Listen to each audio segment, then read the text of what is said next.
Sinabi ni Yahweh kay Moises, "Tanggapin mo ang mga handog nilang ito upang magamit sa paglilipat ng toldang tipanan. Ipagkatiwala mo ang mga ito sa mga Levita ayon sa kanilang nakatakdang gawain." Kinuha nga ni Moises ang mga kariton at toro at ibinigay sa mga Levita.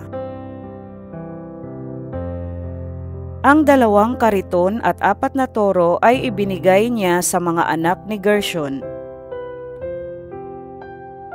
Ang 4 na kariton at 8 toro ay ibinigay niya sa mga anak ni Merari.